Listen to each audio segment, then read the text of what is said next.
Hello students, कैसे हैं आप सब? उम्मीद है आप सब लोग अच्छे होंगे। पिछले क्लासेस तक हम लोगों ने मिशन आईएएस के पेज नंबर 17 का 80 तक के क्वेश्चंस को सॉल्व कर लिया था। अब हम लोग इस क्लास में 81 से लेकर 100 तक के क्वेश्चंस को सॉल्व करने वाले हैं। चलिए इस वीडियो को शुरू करते हैं। इसमें फर्स्ट नंबर क्वेश्चन है 81 नंबर क्वेश्चन है, और यहाँ पर दे रहा है सुर्खियों में रहे उल्लिखित क्षेत्र और उनकी अवस्थिति।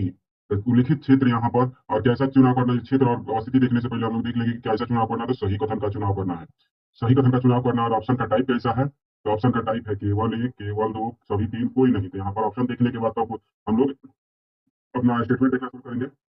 यहाँ पर दे रहा है थीटू द्वीप। थीटू द्वीप कहाँ पर दे रहा है? तो मेडागास्कर। थीटू द्वीप फर्स्ट नंबर है, थीटू द्वीप, और दे रहा है दक्षिण चीन सागर। उसके बाद से मेडागास्कर, दक्षिण चीन सागर, बारबाडोस, प्रशांत महासागर। यहाँ पर थीटू द्वीप तो एकदम सही है। ये थीटू द्वीप दक्षिण चीन सागर में पड़ता है, क्योंकि थीटू द्वीप का कुछ लोकेशन आप लोग देखिएगा तो कुछ इस तरह से यहाँ पर जो वियतनाम है, वियतनाम यहाँ पर फिलीपींस है, तो इसी के बीच में छोटा सा नीचे की तरफ थीटू द्वीप है। और ये दक्षिण चीन, चीन तो आप लोग को पता ही होगा, कुछ इस तरह से चीन से पड़ता है। तो यहाँ पर दक्षिण चीन सागर, ये पूरे क्षेत्र में दक्षिण चीन सागर बोला जाता है, और यहीं पर है थीटू द्वीप। ये दक्षिण चीन सागर में एकदम सही है। लेकिन दूसरा नंबर है मेडागास्कर, दक्षिण चीन सागर को हो रहा है। तो मेडागास्कर वास्तव में कहाँ है? तो वो तो अफ्रीका के तट के पास, कुछ अफ्रीका का जो पूर्वी तट आप लोग देखे होंगे, अफ्रीका का पूर्वी तट कुछ इस तरह से है ना। तो यहाँ पर अवस्थित है मेडागास्कर, ना कि दक्षिण चीन सागर में, तो हिंद महासागर में। तो दूसरा नंबर गलती हो जाएगा। तीसरा नंबर दे रहा है बारबाडोस, प्रशांत महासागर में दे रहा है। तो बारबाडोस जो है प्रशांत महासागर में है जी, तो ये नहीं, अटलांटिक महासागर में है, ना कि प्रशांत महासागर में। तो तीसरा भी गलती। हम लोग का केवल एक कथन सही, तो ऑप्शन नंबर केवल एक सही हो जाएगा। अब देख लेते हैं नेक्स्ट क्वेश्चन। कभी कभी सुर्खियों में रहने वाले CAFE मानदंड किसको संदर्भित करता है? जी, तो केफ मानदंड किसको संदर्भित करता है? तो ऑप्शन नंबर ए है राजमार्ग के भोजनालयों में खाद्य सुरक्षा के मानक।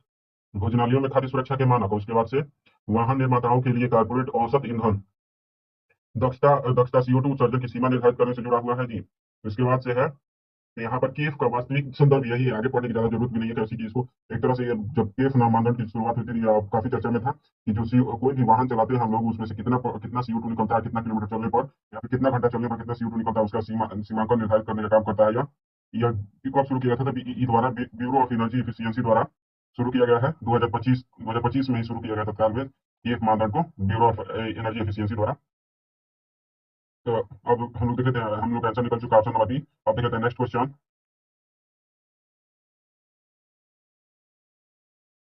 निम्नलिखित कथनों पर विचार कीजिए। तो विचार कर लेते हैं। और सही कथन कौन सा है? क्या विचार करना चाहिए? तो सही कथन, हाल ही में चक्रवात शक्ति अरब सागर क्षेत्र के ऊपर तीव्र हुआ। चक्रवात शक्ति जो है अरब सागर क्षेत्र के ऊपर तीव्र हुआ है। उसके बाद से चक्रवात शक्ति का नाम जो है श्रीलंका द्वारा विश्व WMO और ESCAP स्केप उष्णकटिबंधीय चक्रवातों पर स्केप पैनल के तहत रखा गया था। तो यहाँ पर सही आंसर हो जाएगा, दोनों के दोनों सही है। अरब सागर क्षेत्र में तीव्र हो रहा है चक्रवात। पहले ज्यादातर बंगाली खाड़ी वाले क्षेत्र में कुछ इस तरह से भारत है, तो इधर ही पूर्वी क्षेत्र में ही ज्यादा चक्रवात देखने को मिलता था। अब यहाँ पर अरब सागर वाले क्षेत्र में ज्यादा चक्रवात नहीं हो रहा था, लेकिन वो हाल के दिनों में ग्लोबल वार्मिंग के कारण यहाँ पर भी ज्यादा चक्रवात उत्पन्न होने लगे हैं। तो यहाँ पर, और ये जो नामकरण की पद्धति है, तो वर्तमान में जो नामकरण किया गया है श्रीलंका द्वारा डब्ल्यू एमओ के सिफारिशों के आधार पर ही। अब देख लेते हैं नेक्स्ट क्वेश्चन। तो हम लोग का कौन सा सही हो जाएगा? एक और दो, दोनों के दोनों सही है, दोनों का आंसर सही हो जाएगा ऑप्शन नंबर सी। अब देख लेते हैं नेक्स्ट क्वेश्चन। विश्व के महत्वपूर्ण बांधों और जिन नदियों पर वे दावे बनाए गए हैं, उनके संदर्भ में कौन सा से सही युग्म सुमेलित नहीं है? तो यहाँ पर बांध और नदी का नाम दिया हुआ है, अर्थात कौन सा बांध किस नदी पर है और सुमेलित दिखना। तो यहाँ पर तेरा थ्री कारजेस डैम या फिर थ्री कारजेस बांध, यह कह रहा है कि यांगची नदी पर है। उसके बाद से हुबर बांध, और यहाँ पर कोलरेडो नदी, यहाँ पर कबीरा बांध, नील नदी, हीराकुंड बांध, महानदी। यहाँ पर कौन सा सुमेलित जो नहीं है चयन करना। तो थ्री गार्जियन डैम एकदम चीन में है, जो कि यांगची नदी पर एकदम सही है, जिसको यांग भी बोलते हैं। हुबर बांध कहाँ पर है जी? तो कोलरेडो नदी पर एकदम सही है। लेकिन जो है करीबा बांध जो है, यहाँ पर जो दे रहा है कि नील नदी पर है, तो एकदम सरासर गलती है। ऐसी करीबा बांध जो है जाम्बेजी नदी पर है। कहाँ पर है जी? तो करीबा बांध जो है जाम्बेजी नदी पर है, ना कि नील नदी पर। तो इसको ध्यान रखिएगा। तो ये गलती हो जाएगा, यही गलती है तो मतलब निकल जाएगा। ये दोनों तो सही है, इसलिए यहाँ पर इसका आंसर नहीं होगा, ये गलती है इसलिए सही हो जाएगा। जाम्बेजी नदी पर है। अब देखते हैं नेक्स्ट क्वेश्चन। निम्नलिखित में से कितनी गतिविधियां ग्रीन क्रेडिट कार्यक्रम के अंतर्गत आती हैं? ग्रीन क्रेडिट कार्यक्रम के अंतर्गत आती हैं। तो और कैसे चुनना है जी? तो सही कथन का चयन करना, कौन सा सही है उसका उत्तर का चयन करना, सही का चयन करना है। तो ग्रीन क्रेडिट कार्यक्रम के अंतर्गत आने वाले हैं। यहाँ पर है वृक्षारोपण, जल प्रबंधन, सतत कृषि, इसका अपशिष्ट प्रबंधन, मैंग्रोव संरक्षण और पुनरुत्थापन। तो बताइए ग्रीन क्रेडिट के तहत कौन सा ऐसा एलिजिबल नहीं आ सकता? सब के सब आ जाते हैं। यहाँ पर सब के सब आ जाएंगे, तो आप मतलब कि एक से लेकर वृक्षारोपण दिया था, जल प्रबंधन दिया था, सतत कृषि दिया था, अपशिष्ट प्रबंधन दिया था, मैंग्रोव संरक्षण पुनर्स्थापन दिया था। हम लोग का सही आंसर हो जाएगा ऑप्शन नंबर डी। अर्थात ग्रीन क्रेडिट कार्यक्रम में सभी के सभी आते हैं। और देखते हैं नेक्स्ट क्वेश्चन। भारत में निम्नलिखित ऊर्जा स्रोतों को कुल स्थापित ऊर्जा क्षमता, स्थापित ऊर्जा क्षमता में उनके योगदान के आधार पर उच्चतम से निम्नतम योगदान के क्रम में व्यवस्थित कीजिए। अर्थात किनका योगदान अधिकतम है, किनका योगदान बहुत कम है, उनके अनुसार व्यवस्थित करना है। यहाँ पर दे रहा है सबसे अधिक किसका है जी, तो कोयला है, कोयला दे रहा है, उसके बाद सौर दे रहा है, उसके बाद पवन। तो यहाँ पर दे रहा है कोयला, सौर। तो यहाँ पर तो हर कोई बता सकता है कि सबसे ज्यादा जो है वर्तमान में हम लोग को जो ऊर्जा मिल रहा है वो किससे मिल रहा है जी, तो वह तो सौर, सॉरी, कोयला ऊर्जा से 55% प्लस ही हम लोग को ऊर्जा जो मिल रहा है कोयला से। लेकिन कोयला तो दो जगह दिया हुआ है, तो यहाँ पर कोयला नहीं है, तो यहाँ पर टू ऑप्शन गलती हो गया। कोयला के बाद से सौर है, कोयला के बाद से सौर एकदम पता है, लेकिन सौर के बाद यहाँ पर दे रहा है जल विद्युत। तो जल विद्युत वास्तव में इसका योगदान अभी पहले ज्यादा था, लेकिन वर्तमान में जब अडानी आ चुकी है और गुजरात से लेकर तमिलनाडु तक अपना तलगा मचा रही है, तो पवन आगे निकल चुका है। मतलब कि पवन ऊर्जा स्रोत जो है जल विद्युत से ज्यादा ऊर्जा बना ले रहा है। उसके बाद से जल ऊर्जा का महत्व आ चुका है। यहाँ पर ध्यान रखिएगा, पहले जो 5 साल पहले आप लोग आंकड़ा पढ़ते होंगे, तो वहां पर जो 2020 से पहले था, 2021 से पहले की जल ऊर्जा का उत्पादकता ज्यादा था और पवन ऊर्जा चौथे नंबर पर था। लेकिन वर्तमान में पवन ऊर्जा आगे निकल चुका है, जल विद्युत की मात्रा कम हो चुकी है। ऑप्शन नंबर डी हो जाएगा। अब देखते हैं नेक्स्ट क्वेश्चन। नेक्स्ट क्वेश्चन है निम्नलिखित में से कौन सा हाल ही में शुरू की गई पीएम सेतु योजना के मुख्य अधिदेश का सर्वोत्तम वर्णन करता है। पीएम सेतु योजना के मुख्य अधिदेश का सर्वोत्तम वर्णन करता है। तो यहाँ पर ऑप्शन नंबर ए है विशेष रूप से महिलाओं के लिए कौशल विकास केंद्रों की स्थापना हेतु धनराशि स्वीकृत करना है जी। महिलाओं के लिए कौशल विकास केंद्रों की स्थापना हेतु धनराशि स्वीकृत करना है। उसके बाद समकालीन औद्योगिक मानकों के अनुरूप सरकारी औद्योगिक प्रशिक्षण संस्थान जिसको आईआईटी का आधुनिकीकरण करना है। तो यहाँ पर आगे जाने की जरूरत ही नहीं है। अगर आप लोग जानते होंगे कि पीएम सेतु का अर्थ क्या है, तो पीएम सेतु यही है, जो आईटीआईज है उनका आधुनिकीकरण करना है।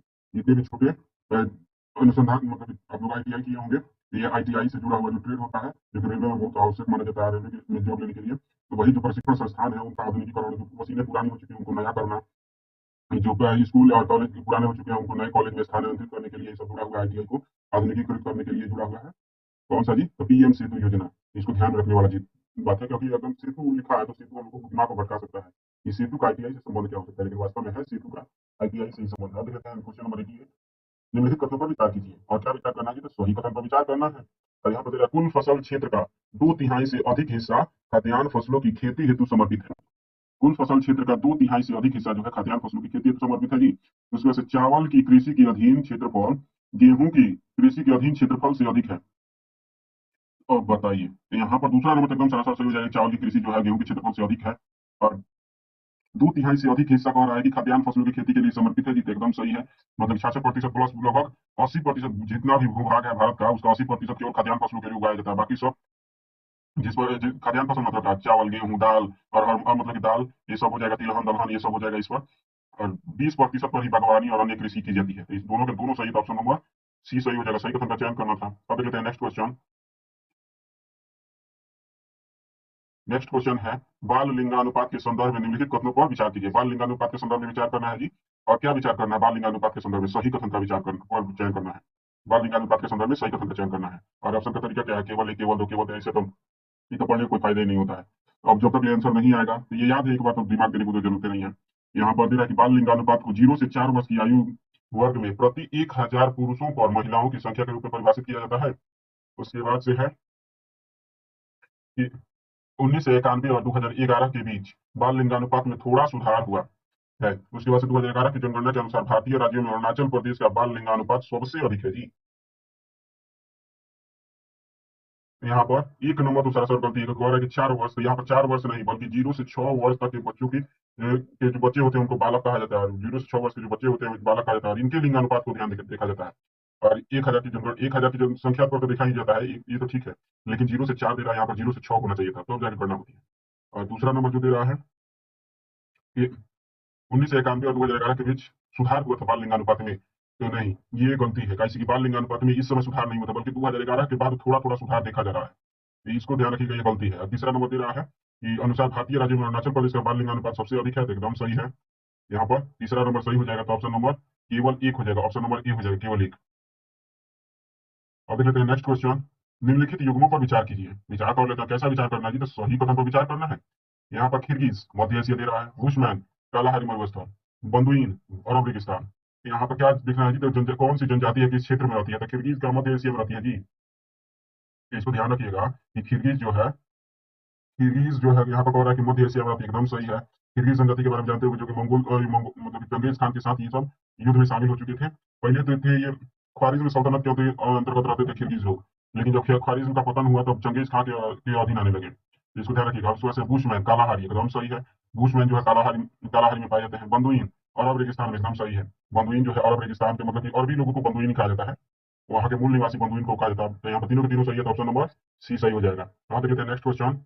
कभी कभी सुर्खियों में रहने वाला पद, सुर्खियों का पद शैवाल कृषि किससे संबंधित है जी? शैवाल कृषि का संबंध किससे है? Option number A B. Option number A दे रहा है तटीय लैगून में मोलस्क, तटीय लैगून, इसको ध्यान रखिए, तटीय लैगून में मोलस्क क्रस्टेशियन का पालन पोषण करने वाली एक पारंपरिक समुद्री मछली पकड़ने की पद्धति से है शैवाल कृषि। उसके बाद से दे रहा है एंटीबायोटिक्स उत्पादन उपयोग हेतु सूक्ष्म जीवों और जीवाणु और कवक के प्रजनन से है।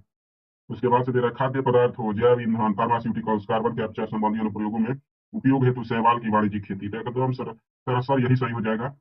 इसको तो यहाँ पर देख सकते हैं कि तटीय लैगून में काम करने को यह अनुमति दे रहा है, लेकिन किस पर ध्यान दे रहा है? तो मोलस्क और क्रस्टेशियन पर ध्यान दे रहा है। यहाँ पर बात कर रहा है शैवाल कृषि, तो शैवाल का तैयार करेंगे जी। ऑप्शन नंबर सी सही हो जाएगा। और देखते हैं नेक्स्ट क्वेश्चन। नेक्स्ट है, इस ग्रामीण अधिवास प्रतिरूप में गांव किसी विसर्पाकार नदी या झील के तीखे मोड़ पर बसे होते हैं। ग्रामीण अधिवास प्रतिरूप में गांव भी विसर्पाकार नदी या झील के तीखे मोड़ पर बसे होते हैं जी। और घरों का मुख्य संकेंद्रण जो है सड़कों के किनारे होता है।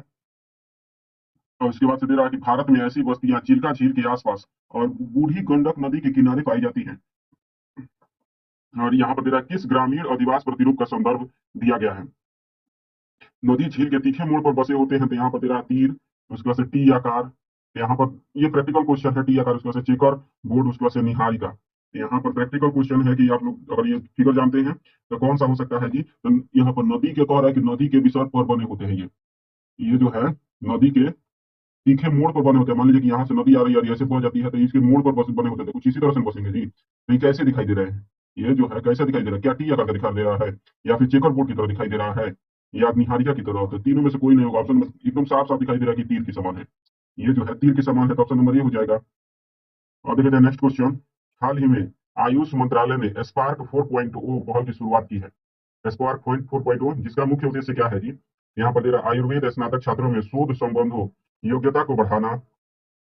उसके बाद से है देश भर में आयुर्वेद आधारित अतिरिक्त आयुर्वेद आधारित स्वास्थ्य सेवा संस्थान स्थापित करना है। उसके बाद से आयुर्वेदिक आयुर्वेदिक औषधि के बड़े पैमाने पर वाणिज्यिक निर्यात को बढ़ावा देना है। या फिर आयुर्वेद आधारित लग्जरी वेलनेस पर्यटन को बढ़ाना है। यहाँ पर जो है स्पार्क 4.2 का संबंध जो है ऑप्शन नंबर ए से है। यह जो है तो स्पार्क 4.0 जो है आयुर्वेद स्नातक छात्रों में शोध संबंधों को योग्यता को बढ़ावा देना है, तो ऑप्शन नंबर ए हो जाएगा। 94 नंबर का क्वेश्चन ऑप्शन दे रहा है 2011 की जनगणना के अनुसार भारत में जनसंख्या घनत्व के संदर्भ में विचार करना है। और कैसा विचार करना है यहाँ पर देख लेते हैं। कैसे विचार करना है कि सही कथन पर विचार करना है। यहाँ पर तीन स्टेटमेंट तरीका क्या है? बहुत खुशी की बात है कि एलिमिनेशन मेथड यहाँ पर लगने वाला है, लेकिन पूरा तो नहीं लगेगा एलिमिनेशन मेथड, फिर भी लग सकता है। अगर एक भी हम लोग का सही गलत हो जाए तो हम लोग आंसर आसपास में मिल सकता है। तो देख लेते हैं हम लोग। यहाँ पर दे रहा है जनसंख्या घनत्व को प्रति वर्ग किलोमीटर में लोगों की संख्या के रूप में परिभाषित किया जाता है जी। तो लोगों की संख्या के रूप में परिभाषित किया जाता है। उसके बाद से 2011 की जनगणना के अनुसार बिहार जो है भारत में सबसे घनी आबादी वाला राज्य है। और इसके बाद से है 2011 की जनगणना के अनुसार अरुणाचल प्रदेश भारत का सबसे कम घनी आबादी वाला राज्य है। तो इसमें सोचने की कोई जरूरत नहीं, सबसे बेसिक क्वेश्चन दिया हुआ है कि प्रति वर्ग किलोमीटर जितने लोग रहते हैं उसको जनसंख्या घनत्व कहते हैं। बिहार की सबसे घनी आबादी है राज्य के क्षेत्र में। उसके बाद से यहाँ पर अरुणाचल प्रदेश की सबसे कम आबादी घनी आबादी है थी यहाँ पर ऑप्शन नंबर बी हो जाएगा। तीनों तीनों सही है और सही मांग रहा था, तीनों हो जाएगा। आप देख लेते हैं नेक्स्ट क्वेश्चन। निम्नलिखित कथनों पर विचार कीजिए। विचार कर लेते हैं। क्या विचार करना है जी? तो यहाँ पर देखिएगा व्याख्या से संबंधित है। यहाँ पर व्याख्या से संबंधित है और व्याख्या एक नंबर यहाँ पर देना मिसप्रिंट हुआ है। यहाँ पर स्टेटमेंट 1 और स्टेटमेंट 2 होगा। हम लोग ने कई बार इसको देखा है कि हम लोग अगर यदि इस क्वेश्चन को बनाना है तो सबसे पहले जल्दी से समय पर बनाना है, तो सबसे पहले जरूरी है कि स्टेटमेंट नंबर 2 पढ़ा जाए, उसके बाद इसे बीच में क्या लगाया जाए, इसलिए लगाया जाए, इसलिए लगाएं, और तब फर्स्ट नंबर स्टेटमेंट को पढ़े। अगर सभी की जुबान पर बैठ जाए तब यहाँ पर आंसर निकालना आसान होता है। यदि कोई भी गलती हो तो फ्रैक्शन से निकल जाएगा, अगर सब जुबान पर न बैठे तब भी आंसर निकल जाएगा। तो हम लोग देख लेते हैं, सही कथन का चयन करना है। तो यहाँ पर दे रहा है कथन 1901 और 1921 की अवधि को भारत में जनसंख्या वृद्धि की स्थिर अवस्था का काल कहा जाता है जी। स्थिर अवस्था का काल। उसके बाद से है 1901 से 1921 की अवधि में उच्च जन्म दर, उच्च जन्म मृत्यु दर, उच्च जन्म वृद्धि और उच्च मृत्यु वृद्धि काफी हद तक खाद्य और बुनियादी आवश्यकताओं की अक्षम वितरण व्यवस्था की जिम्मेदार थी। तो यहाँ पर एकदम सही है। हमने पहले बताया भी था कि 1901 से लेकर 1921 तक जनसंख्या काफी नीचे रह गई थी और बढ़ ही नहीं पा रही थी। क्यों जी? क्योंकि बार बार अकाल पहले से पड़ रहा था, खाद्यान्न की कमी थी, प्रशासनिक चुनौतियां थी, ये सभी मिलकर जनसंख्या को, भारत की जनसंख्या को नीचे गिराते चले गए। यहाँ पर दोनों के दोनों सही और एक दूसरे की व्याख्या भी करते हैं। दूसरा नंबर जब पढ़िएगा तो यहाँ पर बताइए रहा है, कारण बता रहा है और यहाँ पर परिणाम बता दे रहा है कि अवस्था स्थिर रही थी। यहाँ पर दोनों के दोनों सही है और दोनों के दोनों एक दूसरे से संबंधित, हम लोग का आंसर हो जाएगा ऑप्शन नंबर ए। व्याख्या भी हो जाता है और सही भी है। और देख लेते हैं नेक्स्ट क्वेश्चन, निम्नलिखित झीलों को दक्षिण से उत्तर की ओर व्यवस्थित कीजिए। दक्षिण से उत्तर की तरफ व्यवस्थित करना है। यहाँ पर सही कथन का चयन करना है, कुटुंब में से सही कथन का चयन करना है। तो दक्षिण में सबसे कौन है जी? तो हम लोग जब देखेंगे कि दक्षिण में सबसे कौन है तो यहाँ पर हो जाएगा अष्टमुडी झील। अष्टमुडी झील कहाँ पर है? तो केरल में है। यहाँ पर सबसे दक्षिण में कौन हो जाएगा? तो अष्टमुडी झील, तो 3 नंबर हो जाएगा। और इसके बाद से कौन सा है जी? भोजताल कहाँ पर है? तो भोजताल जो है मध्य प्रदेश में ना है, तो यहाँ पर मध्य, उसके बाद से मध्य प्रदेश वाला आ जाएगा। यहाँ पर चंद्रताल तो अपने चंद्रताल तो हिमाचल प्रदेश में है। तो यहाँ पर पिछोला झील कहाँ पर है? तो पिछोला झील राजस्थान में है। तो अपने ऐसे ही बता सकते हैं कि इसके बाद से कौन आएगा? तो राजस्थान वाला आएगा। और तब कौन आएगा? तो चंद्रताल आएगा। हम लोग का 3 4 2 1 हो जाएगा। तो ऑप्शन नंबर बी हो जाएगा 3 4 2 1। और देखते हैं नेक्स्ट क्वेश्चन, निम्नलिखित में से भारत की कौन सी जनगणना ऐसी पहली जनगणना बनी जिसने लोगों के अंतिम निवास स्थान के आंकड़े एकत्र करके आंतरिक प्रवासन को व्यवस्थित रूप से ट्रैक किया, जिससे भारतीय जनसंख्या के गति के प्रतिरूप के संबंध में जानकारी मिली। तो किसने ट्रैक करने का काम किया था? जनसंख्या के प्रवास को, या फिर कौन से लोग हैं यहाँ पर तबादला की है एक जगह से दूसरी जगह। तो यहाँ पर सही आंसर हो जाएगा ऑप्शन नंबर बी, 1971 की जनगणना में ऐसा हुआ था। अब देखते हैं नेक्स्ट क्वेश्चन,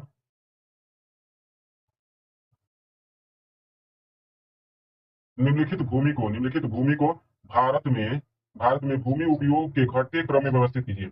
भूमि उपयोग के घटते क्रम में व्यवस्थित करना है और उसका चयन करना है, तो सही कथन का चयन करना है। यहाँ पर दे रहा है तो अब सबसे ज्यादा किसमें भूमि उपयोग होता है, उसके बाद से किसमें, उसके बाद से किसमें, यही देख लेना है। तो सबसे ज्यादा हम लोग देख लेंगे, उसके बाद से धीरे धीरे हम लोग कम करते जाएंगे। तो सबसे ज्यादा किसमें भूमि का उपयोग होता है जी? ये तो एकदम आसान क्वेश्चन है, क्योंकि सबसे ज्यादा भूमि किसमें उपयोग होता है? कृषि भूमि। अभी बताइए कि 80% भूमि तो केवल कृषि क्षेत्रों में मतलब कि उपयोग हो जाती है खाद्यान्न फसलों के रूप में। तो यहाँ पर 2 नंबर सबसे ज्यादा होता है। उससे कम किसकी बारी होती है जी? तो वन क्षेत्र है। तो यहाँ पर वन भूमि के अंतर्गत सबसे ज्यादा यहाँ पर कितना प्रतिशत है? तो वन भूमि 23 से 24% के आसपास अभी झूल रहा है। 23 24 25 के आसपास अभी झूल रहा है कृषि भूमि। और यहाँ पर स्थायी चारागाह और चराई भूमि जो है, यहाँ पर इनकी ये तो मात्र 3.6% के आसपास है, या फिर 3.3% कह सकते हैं। इसके बाद से बंजर और कृषि योग्य भूमि कितना है जी? तो ये 5% है। तो हम लोग का सबसे आगे कौन होगा? तो 2 नंबर कृषि भूमि, उसके बाद से वन होगा, तब होगा बंजर और अकृषि भूमि, उसके बाद से होगा स्थायी चारागाह भूमि। तो 2 1 4 3 हो जाएगा। ऑप्शन नंबर सी हो जाएगा। अब देख लेते हैं नेक्स्ट क्वेश्चन, निम्नलिखित राज्यों पर विचार कीजिए। विचार कर लेते हैं, क्या विचार करना है जी? जनगणना नगर नहीं है। कौन सा ऐसा है जो कि जनगणना नगर नहीं है? जनगणना नगर नहीं है तो यहाँ पर दे रहा है पश्चिम बंगाल, हिमाचल प्रदेश, त्रिपुरा, मिजोरम। यहाँ पर जो है जनगणना नगर नहीं है, तो वह है, जनगणना नगर में कौन सा नहीं आता है जी? जो जनगणना नगर, सबसे पहले देख लेते हैं जनगणना नगर कहते किसे हैं। तो वह ऐसा कोई भी शहरी क्षेत्र, ऐसा कोई भी क्षेत्र जहाँ की जनसंख्या 5,000 से ज्यादा हो। सबसे पहले ये ध्यान रखिए, 5,000 से ज्यादा जनसंख्या हो। और दूसरी विशेषता होती है, 1 नंबर विशेषता यह है, दूसरी नंबर है कि उनकी घनत्व जो है 400 व्यक्ति प्रत्येक वर्ग किलोमीटर हो। 400 व्यक्ति प्रत्येक वर्ग किलोमीटर में हो। ऐसे एम पर किलोमीटर स्क्वायर ऐसे कह सकते हैं। यहाँ पर प्रत्येक वर्ग किलोमीटर में 400 व्यक्ति हों और यहाँ की 75% आबादी जो हो गैर कृषि कार्यों में संलग्न हो, उसको जनगणना नगर कहते हैं। यहाँ पर जनगणना नगर ये ऐसे होता है। और यहाँ पर मतलब कि बड़े शहर भी नहीं होते हैं और ना ही गांव के रूप में होते हैं। तो बीच के, ना तो गांव होते हैं वैसे क्षेत्र, ना तो गांव होते हैं, ना तो पूर्णतः शहर और मेगा सिटी में बदलने के लिए काबिल होते हैं। बीच वाले जो होते हैं उनको जनगणना नगर कहते हैं। तो यहाँ पर कौन कौन से ऐसे राज्य हैं जहाँ पर जनगणना नगर नहीं है? तो एक तो है हिमाचल प्रदेश, यहाँ पर ये जो है मिजोरम में है। मिजोरम में, यहाँ पर मिजोरम में जनगणना नगर नहीं है। मिजोरम ऐसा एक राज्य है जहां पर जनगणना नगर नहीं है। इसको ध्यान में रखिएगा। तो हम लोग का आंसर हो जाएगा केवल 4 नंबर सही है। बाकी सब, त्रिपुरा में भी एक ठो है, अरुणाचल प्रदेश में भी एक ठो है, त्रिपुरा में भी एक ठो है। ऐसे करके विभिन्न राज्यों में एक से एक प्लस ही है। त्रिपुरा में एक ठो है और बाकी सब में एक प्लस ही है, 1 2 3 4 ऐसे करके है। लेकिन मिजोरम ऐसा राज्य है जहां पर कोई जनगणना नगर ही नहीं है। तो हम लोग का आंसर केवल एक सही है। तो ऑप्शन नंबर केवल ए हो जाएगा, केवल एक। और देख लेते हैं नेक्स्ट और लास्ट क्वेश्चन, निम्नलिखित में से कौन से लौह अयस्क के उदाहरण है? तो लौह अयस्क के उदाहरण लिखना है और क्या चयन करना है जी? तो सही कथन का चयन करना है। तो लौह अयस्क के उदाहरण कौन कौन है? तो यहाँ पर दे रहा है हेमेटाइट, सीडेराइट, लिमोनाइट, बॉक्साइट। तो यहाँ पर जो है लौह अयस्क के, यहाँ पर हेमेटाइट है एकदम है, तो उसके बाद से सीडेराइट है एकदम, ये भी लौह अयस्क है। यहाँ पर लिमोनाइट भी है, लेकिन जो बॉक्साइट है ये तो एकदम सरसर पता होगा किसका है जी? तो ये एल्युमिनियम का अयस्क है जी, एल्युमिनियम का है। ये तो अब लौह का नहीं है, तो ऑप्शन केवल 3 सही है, तो यहाँ हम लोग का ऑप्शन नंबर सी सही हो जाएगा। केवल 3 ऑप्शन सही है। तो हम लोग वीडियो टेस्ट नंबर 17 को खत्म कर लिया है। तो अब हम लोग मिलेंगे नेक्स्ट टेस्ट, टेस्ट नंबर 18 में। तब तक के लिए धन्यवाद।